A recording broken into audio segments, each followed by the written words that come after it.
अष्टपंचाशः सर्ग 58वां सर्ग नील के द्वारा प्रहस्त का वध।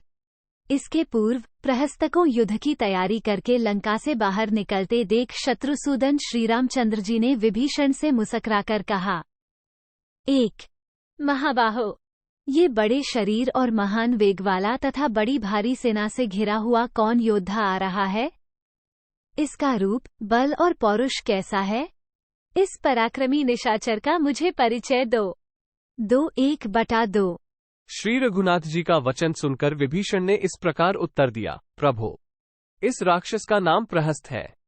ये राक्षस राज रावण का सेनापति है और लंकों की 1/3 सेना से घिरा हुआ है। इसका पराक्रम भली भांति विख्यात है। यह नाना प्रकार के अस्त्र शस्त्रों का ज्ञाता, बल विक्रम से संपन्न और शूरवीर है। 3-4। इसी समय महाबलवान वानरों की विशाल सेना ने भी भयानक पराक्रमी भीषण रूपधारी तथा महाकाय प्रहस्तकों बड़े गर्जन तर्जन के साथ लंका से बाहर निकलते देखा। वह बहुसंख्यक राक्षसों से घिरा हुआ था। उसे देखते ही वानरों के दल में भी महान कोलाहल होने लगा और वे प्रहस्त की ओर देखकर गर्जने लगे।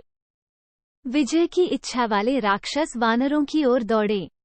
उनके हाथों में खड्ग, शक्ति, रिष्टि, शूल, बाण, मूसल, गदा, परिघ, प्रास, नाना प्रकार के फरसे और विचित्र विचित्र धनुष शोभा पा रहे थे। 7-8।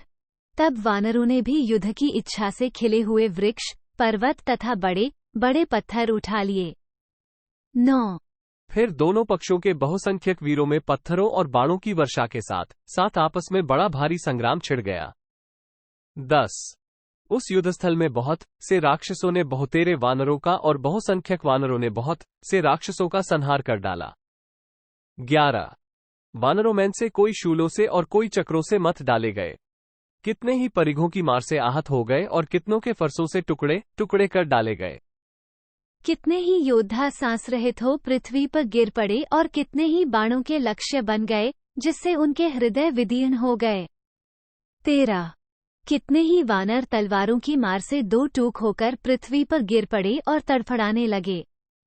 कितने ही शूरवीर राक्षसों ने वानरों की पसलियां फाड़ डालीं। 14।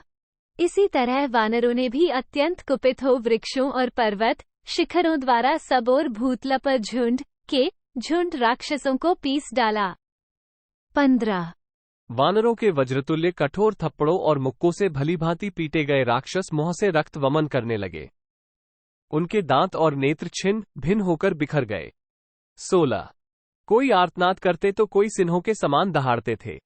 इस प्रकार वानरों और राक्षसों का भयंकर कोलाहल वहां सब ओर गूंज उठा। 17। क्रोध से भरे हुए वानर और राक्षस वीरोचित मार्ग का अनुसरण करके युद्ध में पीठ नहीं दिखाते थे। वे मुंह बाकर निर्भय के समान क्रूरतापूर्ण कर्म करते थे। 18। नरांतक, कुंभेहनु, महानाद और समुन्नत, ये प्रहस्तकें सारे सचिव वानरों का वध करने लगे। 19। शीघ्रतापूर्वक आक्रमण करते और वानरों को मारते हुए प्रहस्तके सचिवों में से एक को, जिसका नाम नरांतक था, द्विविद ने एक पर्वत के शिखर से मार डाला। 20। फिर दुर्मुख ने एक विशाल वृक्ष लिए उठकर शीघ्रता पूर्वक हाथ चलाने वाले राक्षस समुन्नत को कुचल डाला। 21। तत्पश्चात अत्यंत कुपित हुए तेजस्वी जांबवा ने एक बड़ी भारी शिला उठा ली और उसे महानाद की छाती पर दे मारा। 22। बाकी रहा पराक्रमी कुंभेहनु। वह तार नामक वानर से भिड़ा और अंत में एक विशाल वृक्ष की चपेट में आकर उसे भी रणभूमि में अपने प्राणों से हाथ धोने पड़े। रथ पर बैठे हुए प्रहस्त से वानरों का यह अद्भुत पराक्रम नहीं सहा गया। उसने हाथ में धनुष लेकर वानरों का घोर संहार आरंभ किया। 24। उस समय दोनों सेनाएं जल के भंवर की भांति चक्कर काट रही थीं। विक्षुब्ध अपार महासागर की गर्जन के समान उनकी गर्जना सुनाई दे रही थी। 25। अत्यंत क्रोध से भरे हुए रणदूर्मद राक्षस प्रहस्त ने अपने बाण समूहों द्वारा उस महासम में वानरों को पीड़ित करना आरंभ किया। 26। पृथ्वी पर वानरों और राक्षसों की लाशों के ढेर लग गए। उनसे आच्छादित हुई रणभूमि भयानक पर्वतों से ढकी हुई सी जान पड़ती थी। 27। रक्त के प्रवाह से आच्छादित हुई वो युद्धभूमि वैशाख मास में खिले हुए पलाश वृक्षों से ढकी हुई वन्य भूमि सी सुशोभित होती थी। 28 मारे गए वीरों की लाशें ही जिसके दोनों तट थे, रक्त का प्रवाह ही जिसकी महान जलराशि थी, टूटे फूटे अस्त्र शस्त्र ही जिसके तटवर्ती विशाल वृक्षों के समान जान पड़ते थे, जो यमलोक रूपी समुद्र से मिली हुई थी।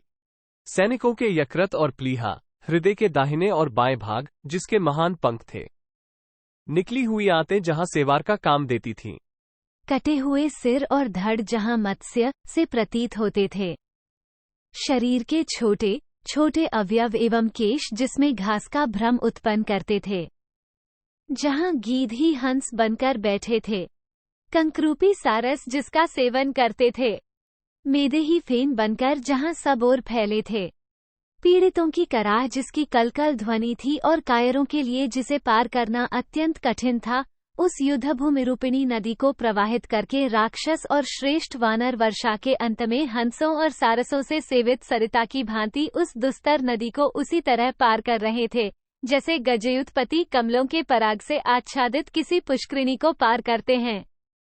29-33 तदनंतर नील ने देखा, रथ पर बैठा हुआ प्रहस्त बाण समूहों की वर्षा करके वेगपूर्वक वानरों का संहार कर रहा है। 34 तब जैसे उठी हुई प्रचंड वायु आकाश में महान मेघों की घटा को छिन्न भिन्न करके उड़ा देती है, उसी प्रकार नील भी बलपूर्वक राक्षस सेना का संहार करने लगे।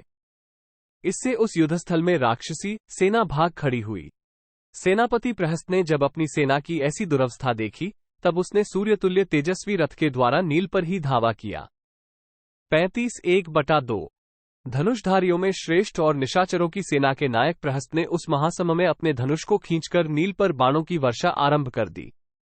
36-1/2 रोष से भरे हुए सर्पों के समान वे महान वेगशाली बाण नील तक पहुंचकर उन्हें विदीर्ण करके बड़ी सावधानी के साथ धरती में समा गए। 37-1/2 प्रहस्त के पैने बाण प्रज्वलित अग्नि के समान जान पड़ते थे, उनकी चोट से नील बहुत घायल हो गए। इस तरह उस परम दुर्जय राक्षस प्रहस्त को अपने ऊपर आक्रमण करते देख बल विक्रमशाली महाकपि नील ने एक वृक्ष उखाड़कर उसी के द्वारा उस पर आघात किया। नील की चोट खाकर कुपित हुआ राक्षस शिरोमणि प्रहस्त बड़े जोर से गरजता हुआ उन वानर सेनापति पर बाणों की वर्षा करने लगा। 40 उस दुरात्मा राक्षस के बाण समूहों का निवारण करने में समर्थ न हो सकने पर नील आंख बंद करके उन सब बाणों को अपने अंगों पर ही ग्रहण करने लगे। जैसे साँड़ सहसा आई हुई शरद ऋतु की वर्षा को चुपचाप अपने शरीर पर ही सह लेता है, उसी प्रकार प्रहस्त की उस सह बाण वर्षा को नील चुपचाप नेत्र बंद करके सहन करते रहे। 41-42 प्रहस्त की बाणवर्षा से कुपित हो महाबली महाकपि नील ने एक विशाल सालवृक्ष के द्वारा उसके घोड़ों को मार डाला। 43 तत्पश्चात रोष से भरे हुए नील ने उस दुरात्मा के धनुष को भी वेगपूर्वक तोड़ दिया और बारंबार वे गर्जना करने लगे। 44 नील के द्वारा धनुष रहित किया गया सेनापति प्रहस्त एक भयानक मूसल हाथ में लेकर अपने रथ से कूद पड़ा। 45 वे दोनों वीर अपनी अपनी सेना के प्रधान थे, दोनों ही एक दूसरे के वैरी और वेगशाली थे। वे मद की धारा बहाने वाले दो गजराजों के समान खून से नहा उठे थे। 46 दोनों ही अपनी तीखी दाढ़ों से काट कर एक दूसरे के अंगों को घायल किए देते थे। वे दोनों सिंह और बाघ के समान शक्तिशाली और उन्हीं के समान विजय के लिए सचेष्ट थे। 47 दोनों वीर पराक्रमी विजयी और युद्ध में कभी पीठ न दिखाने वाले थे तथा वृत्रासुर और इंद्र के समान युद्ध में यश पाने की अभिलाषा रखते थे। 48 उस समय परम उद्योगी प्रहस्त ने नील के ललाट में मूसल से आघात किया, इससे उनके ललाट से रक्त की धारा बह चली। 49 उनके सारे अंग रक्त से भीग गए। तब क्रोध से भरे हुए महाकपि नील ने एक विशाल वृक्ष उठाकर प्रहस्त की छाती पर दे मारा। 50 उस प्रहार की कोई परवाह न करके प्रहस्त महान मूसल हाथ में लिए बलवान वानर नील की ओर बड़े वेग से दौड़ा। 51 उस भयंकर वेगशाली राक्षस को रोष से भरकर आक्रमण करते देख महान वेगशाली महाकपि नील ने एक बड़ी भारी शिला हाथ में ले ली।